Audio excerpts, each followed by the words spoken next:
Alors, le résultat d'apprentissage d'aujourd'hui était de réellement voir à quoi ça sert notre théorème du reste, le théorème des facteurs, ainsi que la longue division, la division systématique pour effectivement factoriser une formule qu'on ne connaît pas. Vous allez voir que pendant cette partie-ci du cours, on va faire recours à ce que vous connaissez de la 10e année de la factorisation, ce qui veut essentiellement dire qu'il faut un peu se souvenir de il faut un peu se souvenir de la façon qu'on factorisait en 10e année, okay, les nombres magiques, afin de pouvoir le faire d'une façon plus efficace. Okay? Parce que quand tu arrives avec x au carré, tu ne vas pas avoir à te casser la tête, c'est soit un nombre magique ou formule quadratique. Le premier exemple que je vais vous montrer ici, c'est p de x égale à 2x au cube moins x au carré moins 7x plus 6. Alors, le but de ça, c'est de voir réellement quel nombre est un facteur parmi ceux-ci. OK? On ne vous le donne pas comme dans les autres leçons, que je vous donne plus. Donc, la seule chose que tu connais, c'est que le théorème du reste dit P de B, si le P de B va te donner ton reste, n'est-ce pas? Et si le reste égale à 0, donc j'ai un facteur. OK? Vous allez voir comment cette leçon-là est importante. Donc, pour commencer, c'est essai et erreur, trial and error. OK? Tu dois remplacer ton x par quelque chose pour voir si ce chiffre-là est un facteur. Donc, tu pourrais mettre 0, mais je pense qu'on le voit tout de suite que 0 ne sera pas un facteur. Ça va être 0, moins 0 plus 6. Donc, non, ce ne sera pas égal à 0. Moi, je vous suggère toujours de commencer avec 1 et moins 1 et euh, faire l'échelle à partir de là. Donc, je vais avoir 2 fois 1 au cube, moins 1 au carré, moins 7 fois 1 plus 6. Donc, ça va me donner 2, moins 1, moins 7 plus 6.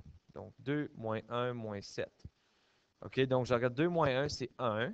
1 moins 7, c'est moins 6. Donc, ça me donne moins 6 plus 6, qui est égal à 0. Excellent.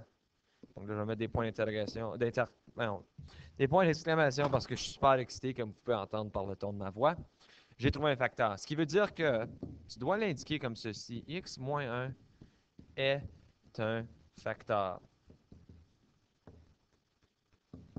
La raison pour laquelle j'ai mis moins 1, c'est parce qu'on a toujours dit que le B est menteur, n'est-ce pas? C'est X moins B. Donc, si j'aurais un négatif ici, j'aurais mis plus 1. Donc, c'est toujours X moins quelque chose. De cette façon-là, une fois que vous avez le facteur, OK, vous savez qu'il va y avoir X moins 1 fois quelque chose, comme dans ta forme factorisée. OK? Tu sais que 1 va être un abscisse à l'origine. Pour tout déterminer maintenant comment est-ce que cette forme-là va avoir de là, tu dois faire la division systématique. Donc, je dois lister, j'ai 2, négatif 1, négatif 7 et 6. Donc, je descends mon 2. 2 fois négatif 1, c'est négatif 2. Moins 1, moins 2, c'est moins 1 plus 2 qui me donne 1. 1 fois négatif 1, c'est moins 1. Moins 7 plus 1, c'est moins 6. 6 moins 6, c'est 0. Ça devrait te donner 0 comme reste à la fin ici.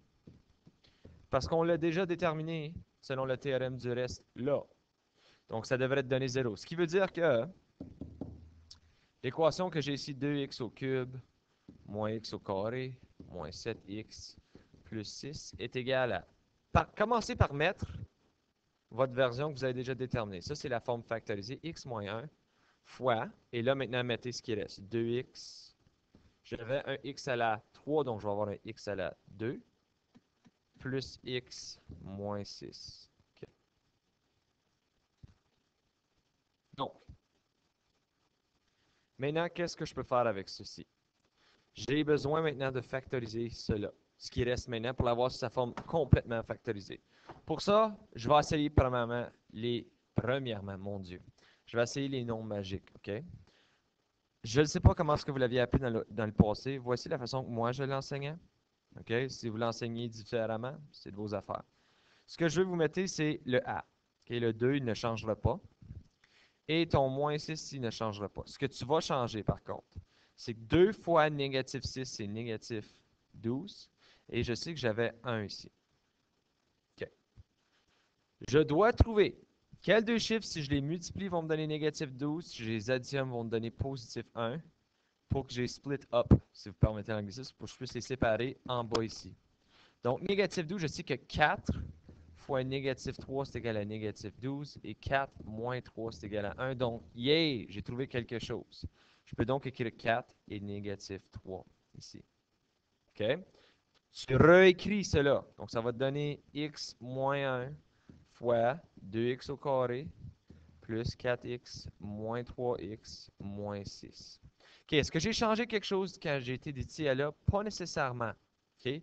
4x moins 3x, c'est quand même 1x. C'est la même chose, c'est juste que je l'ai réécrit différemment, vous allez voir pourquoi. OK, c'est une revue de la 10e année. X moins 1. OK, maintenant, est-ce que j'ai quelque chose en commun entre ces deux ici? Oui, les deux ont un 2. Les deux sont un facteur de 2, pardon. Les deux sont un facteur de x. Donc, je peux sortir 2x. Qu'est-ce qui me reste quand j'ai factorisé? Il me reste x plus 2.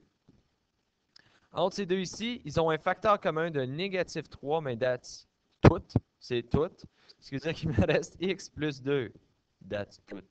Bon. Bon, je me divertis moi-même pendant mon temps libre. OK.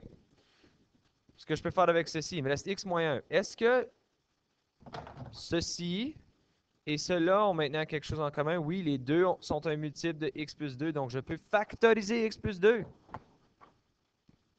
Okay? J'ai seulement sorti x plus 2 parmi ces deux-là. OK? J'ai sorti x plus 2. Si je factorise x plus 2, qu'est-ce qui me reste? Il me reste le 2x moins 3. Voilà. Ça, c'est la forme factorisée d'une composante ou d'une fonction polynôme. OK? Remarquez qu'on a utilisé la division systématique pour trouver mon reste ou pour trouver quelle est la division. Et ensuite, nous avons utilisé les nombres magiques que nous avions vus lors de la 10e année pour le déterminer. N'oubliez pas que vous avez une pratique autonome à faire. Si jamais vous avez des questions, n'hésitez pas à m'envoyer un courriel pour de l'aide ou un message sur Edmodo.